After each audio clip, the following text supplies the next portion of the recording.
Welcome back to Foster Adopt Minnesota's Let's Talk, a podcast that brings you valuable resources for prospective and current adoptive and foster families, as well as professionals. My name is Bridget, and I'm the Education Director at Foster Adopt Minnesota. And I'm Chris, Education Coordinator at FAM. Well, hey, Chris. Well, hey, Bridget. Tell us about who we have joining us today. Absolutely. Today we are joined by Eileen Devine. Eileen is a clinical social worker and the founder of Brain First Parenting. She is based in Oregon, but supports families around the world in dealing with challenging behaviors with her very effective and very understandable approach to the brain behavior connection. Eileen has presented for FAM on 2 different occasions, and we are so happy to have her share her knowledge on our podcast today. Welcome, Eileen. Thank you so much. I'm so excited to be here. Oh, we're so happy to have you. So let's start at the beginning. Can you tell us about yourself and what led you to working with families dealing with challenging behaviors? Yeah. So I am a therapist and a parent coach, and I've been doing that work for a very long time, since before I was even married. But I was doing a completely different line of work with people. The way that I got into doing the work that I currently do today is when my daughter Maya, who is now 16, when she entered our family, she came into our family very quickly and unexpectedly. So that's a whole nother story. But a piece of that is we really didn't know much of her history or what had happened to her prenatally, or what had been the story for her birth mom and birth father. We did learn that later, and that was critical information because we knew that Maya's development was not typical. We also have a son who is only 15 months older than Maya. So I feel like I was at an advantage. I had this side-by-side comparison. And so I knew pretty quickly her development wasn't typical, but we had no idea what that was about. So to make a long story short, we were able to get a diagnosis of FASD, fetal alcohol spectrum disorder, for Maya when she was just over 2 years old. I had no idea at the time how unusual that was to be able to get a diagnosis so young. But she had the facial characteristics. She had some physical abnormalities that helped confirm that diagnosis.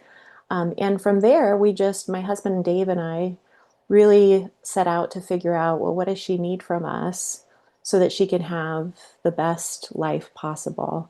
And that information, we eventually found it. It was not easy to find. Um, there was a lot of discouragement, hopelessness, suffering that could have been avoided had we been able to find that information more quickly, and if I could have found the support that I really needed at that time. This was over a dozen years ago now. So after going through that process myself, I decided to change the focus of my clinical work and support families who found themselves in similar situations. So that's what I do now. I have Brain First Parenting, which is services that are for parents who have kids with neurobehavioral challenges, many of them kids who have gone through adoption, who are in foster care. And then I also have Think Brain First training for professionals, which helps professionals understand these complex kids from this Brain First perspective and work with them more effectively. You really learned through your real life experiences, it sounds like. Oh, yes. Yeah. It was the hardest way and probably the best way to learn. Yeah, absolutely. And, being a social worker and having my husband at the time was in education. He worked at a university and taught teachers and was in a classroom. So we both felt very, very confident that whatever this was, we had it. Like, we could figure this out. It was fine. We're going to be able to do this. And we were wrong about that. We did have the resources we needed, ultimately, the internal resources, external resources, but we were missing a lot of key information that just isn't readily available. And so that was the piece that was so, so difficult for several years that I want to really help other families avoid. That's why I do the work that I do. And thank you for doing this work because I know it's so Mhm. needed. And like I said at the top, we have had you for a couple of webinars, and the feedback has just been so positive that your information and you being able to draw from your personal stories has Hmm. so benefited families. So thank Oh, you. I'm so glad. Yeah. Yeah, so can you tell us what is the brain first approach to parenting and how it is different from older or more traditional ways of working with youth with challenging behaviors? Yeah, absolutely. So it begins with the understanding that brains are always connected to behavior. And this is, not just my idea or somebody else's idea. It's what we know based on research, neuroscience research, the relational neurosciences, that every single behavior we carry out every day is connected to our brain.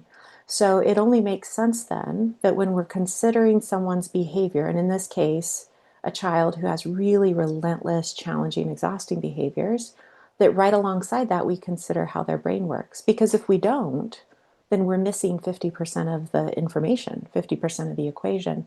So, why are they doing this? Why won't they stop doing this? I've told them a million times this is not okay. And what might be happening with their brain? Why are they stuck in this loop? Why do they continue to do the same thing over and over again, despite our conversations?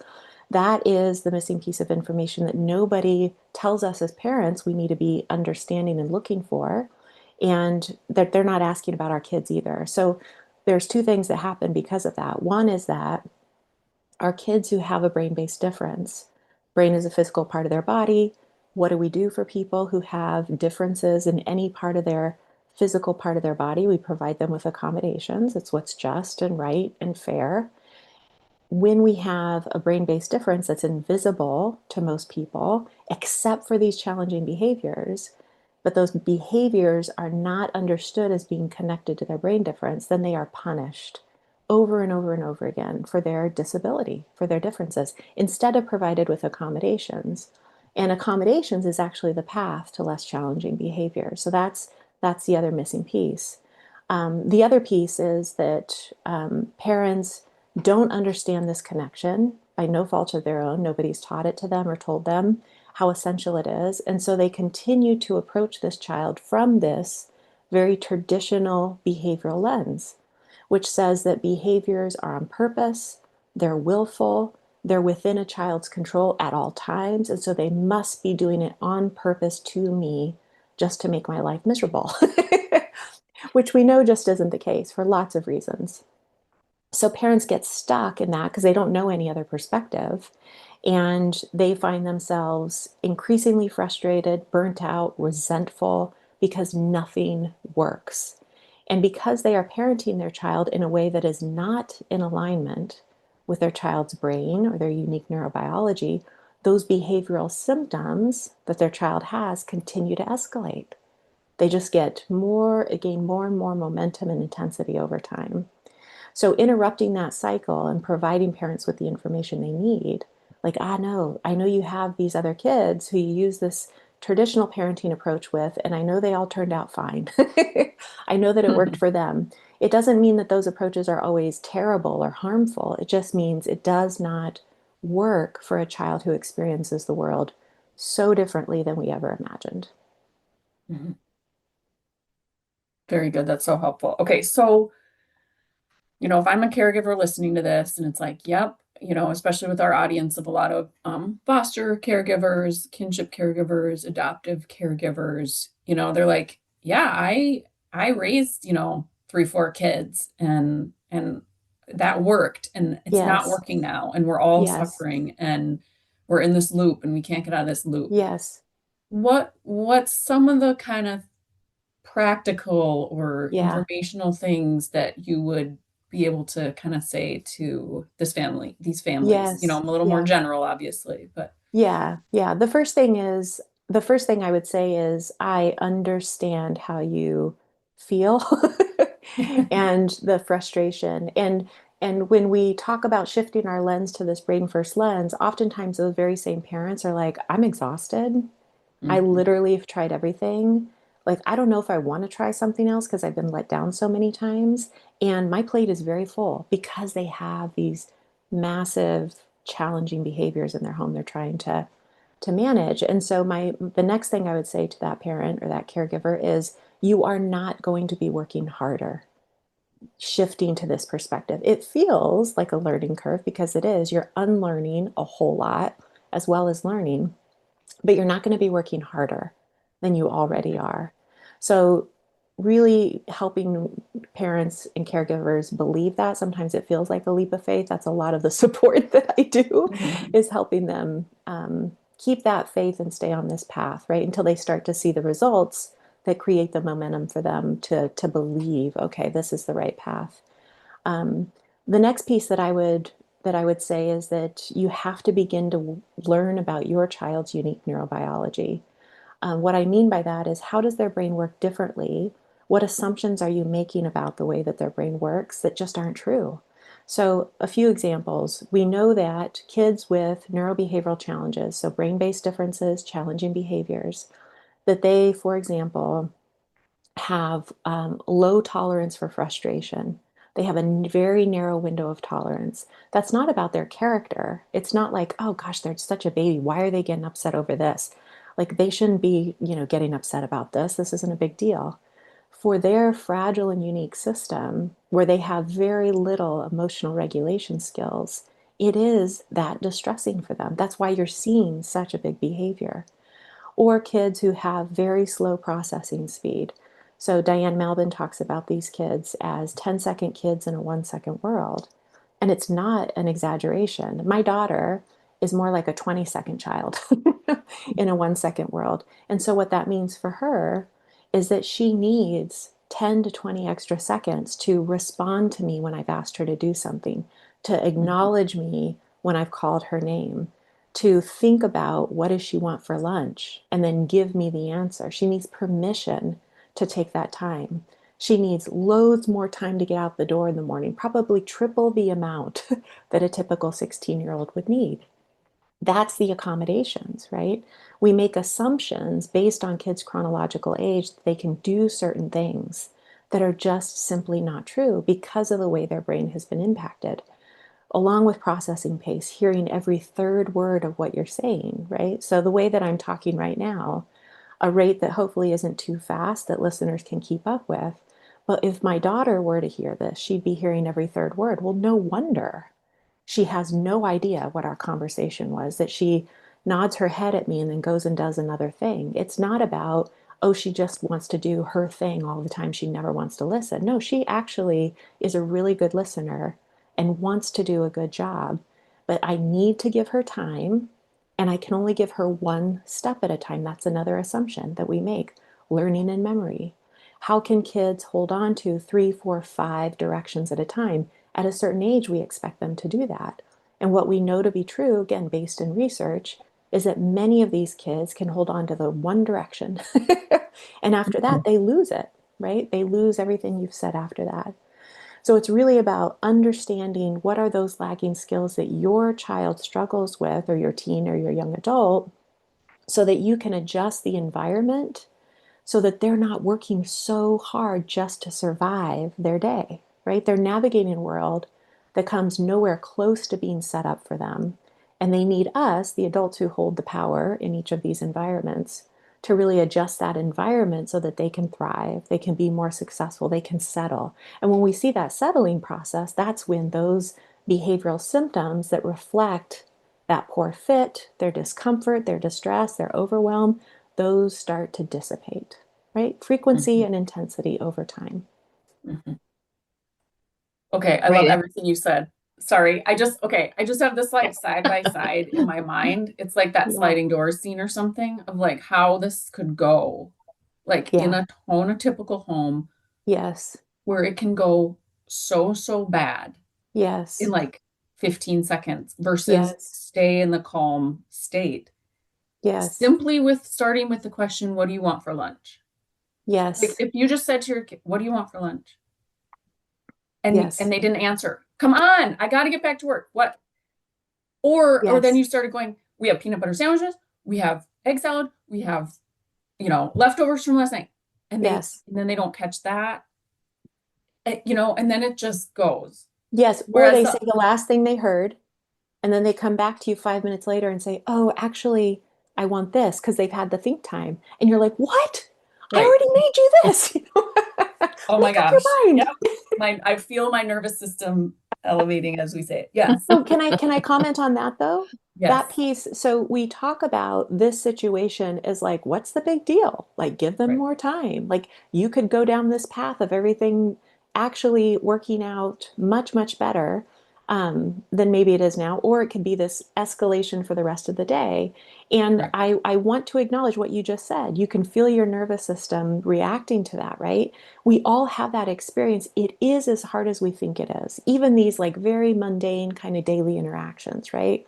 So, this is the piece. Mhm. The other part of this brain first parenting is really the parent experience, which is Mhm. rarely acknowledged to the degree that it needs to be and deserves. I just Mhm. want to highlight that because I don't want parents to listen and feel like, man, she makes it sound so simple. Like, why can't I do this? Right. Right. And so knowing, getting the information like we're talking about now is the first step. It's a huge step. It's life changing. The second step is the embodiment of it. And that is, Mhm. if I just describe my work with parents, that's it. Yeah. Helping them Right. make this big leap to really understand what their nervous system is telling them Right. to settle themselves so they can help settle their child. Yeah. Thank you for pointing that out. I completely agree. So that right. So there's like that first scene, and then there's that second scene, which is what do you want for lunch? And there's not an answer. Yes.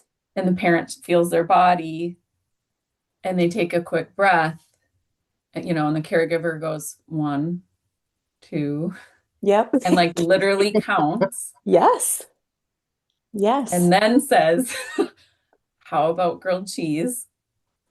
And we're waiting and we're Yes. waiting, right? I mean, you can play Totally. out how different that could look, but I so appreciate you saying how hard it is to Yes. stay in your body and stay regulated and be able to slow down to that pace when the Yes. world is going so fast around you and there's so Yes. many demands. Yeah. Yes, exactly. So, especially, a piece of this work too is understanding our own deeply held beliefs and values and how they clash with our child's neurobiology. So, this is a perfect example for me because I am a task master. I love being efficient. I love having a to-do list and just getting stuff done.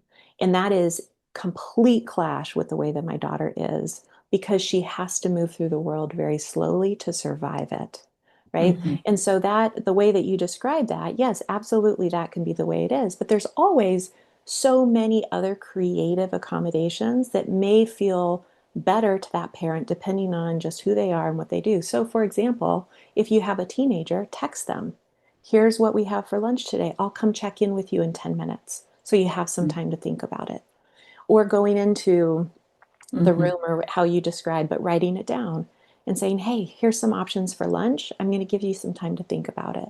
Giving them permission to think, right? So that if you feel anxious sitting there counting to 10 and you feel like it's like so painful to go through that, like relieve yourself of that.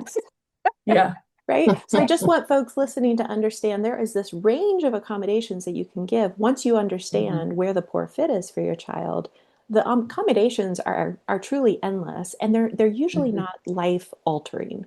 Like they're these moments a day shifting our attention, our lens. And again, that takes work, takes intentionality. It does become more automatic over time. Like I don't think about accommodations with my daughter. It's just the way it is, right?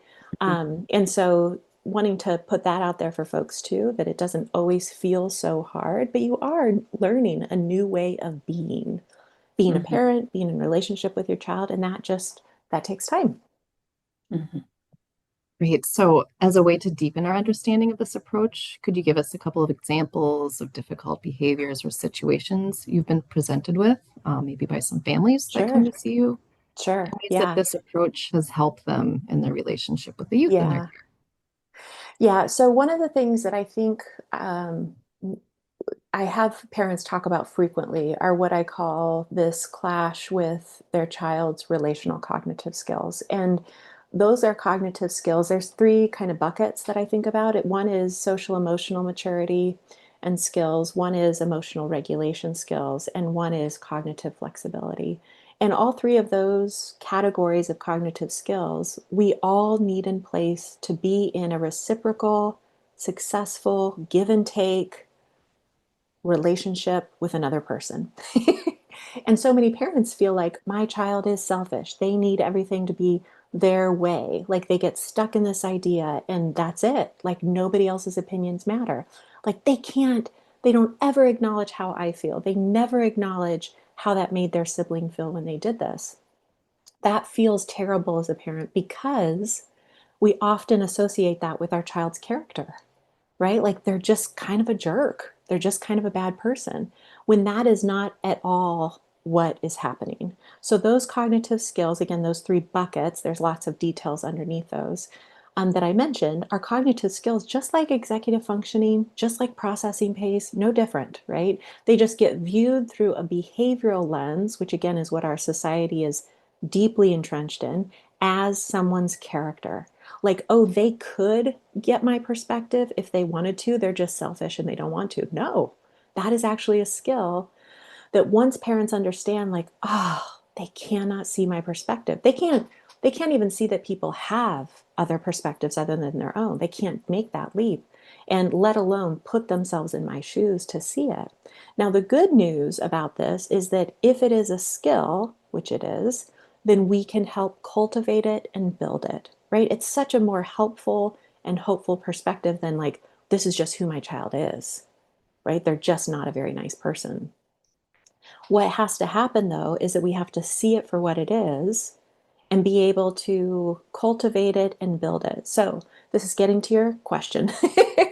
One of the really, really difficult behaviors that parents describe is this inability perspective take, doing something that the parents like, why did you do that?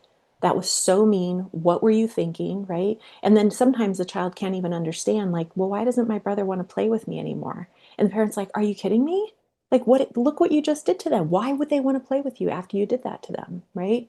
And so that escalation, when the parent is trying to address it in the moment from this behavioral lens, the child feels shame, they feel under threat, under attack. It just escalates from there, right?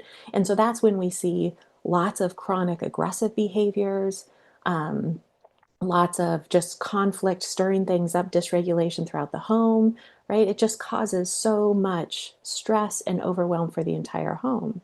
So the key piece there is to understand in that moment, your child is doing the best they can, truly, and their skills are so limited that you have to see it for what it is. Like I said, like, oh, they can't see their brother's perspective. No wonder they're clueless about why they don't want to go play with them now, right? And so, outside of the challenging moment, when your child has had time to regulate again, and when you feel regulated, that's the other key piece, is circling back with them and helping them connect the dots, helping them get perspective. Like your brother, how do you imagine he must have felt? We do this with really little kids. So we do this with like 3 and 4 year olds because they are still developing these skills just naturally where they are developmentally, say 2 and 3 years old. But we don't expect to have to do it with an 11, 12, 13-year old, right? But it's the same skills. It's just lagging way behind where we thought it would be by that point in their where they are chronologically aged. Thank you, Eileen. That's such a good example. Just so much for our listeners to take away. So, if our listeners want to learn more about your work or get in touch with you, can you share how they can connect and learn more? Yeah, sure. So my website is just my name, eileendevine.com. And I also have a podcast. It's called Brain First Parenting with Eileen Devine. And those episodes, I try really hard to keep them under 20 minutes or so because I know how busy the parents are that I'm here to support. So I would say those are the two ways that parents find me and find the most useful free information on this approach to really help them shift their lens and help their family heal. And then, how about, can you just speak a little more about the newer uh, option you have for professionals? Yeah, yeah. So after doing this work for over 10 years now, I have had more and more professionals and agencies reach out to me and say, we really think our staff would benefit from this approach. And so it really feels like the right time, has felt like the right time for a while now, to start teaching professionals about how to see complex kids with brain-based differences, really challenging behaviors through this lens. And so that's the Think Brain First training for professionals. And yeah, that's also on my website, or you can go to thinkbrainfirst.com and find out all the details there. I just finished up, as you said, it's a newer program that I just launched this summer, and I just finished up the first cohort, and it was incredible. It was just so affirming and so encouraging, and I am just really, really, really excited to think about. I have big visions for this program, so really excited to think about how this can impact families. There are more families out there than there are people who know how to help them. I think the parents and caregivers listening can probably relate to that. And so this is my effort to really balance that a bit more and change that for them. Mhm. Awesome. I so appreciate that. Yes, and it has been such a pleasure listening to you and having you spend time with us today. Thank you. It's been great to be here. I've enjoyed our conversation. Thanks so much for having me. Thanks, Eileen. Take care and be sure to check out Eileen's podcast. It's awesome. Thanks, everybody. Thank you. And before we wrap up, I want our audience to know that I was corrected today. You pronounce Oregon, Oregon, not Oregon, as I said earlier. So, in the spirit of humility and correcting mistakes, there we go. To all the, if there's any Oregonians listening in, I have been corrected. And I want to let our audience know that Foster Minnesota has a program called HELP. HELP is a free, confidential, and statewide warm line for adoptive, foster, and kinship communities. Get connected to tailored resources and support, including vetted therapists competent with adoption, trauma, and attachment topics. Our HELP specialist team has a deep understanding of topics across the lifespan for all who have been moved by adoption, foster care, and kinship care, and can be an invaluable bridge to resources. Go to fosteradoptmn.org and click on Permanency Services Help Program. Thank you all so much for joining us today for Let's Talk. And please subscribe, rate, and review wherever you listen to our podcast. We hope you tune in again soon.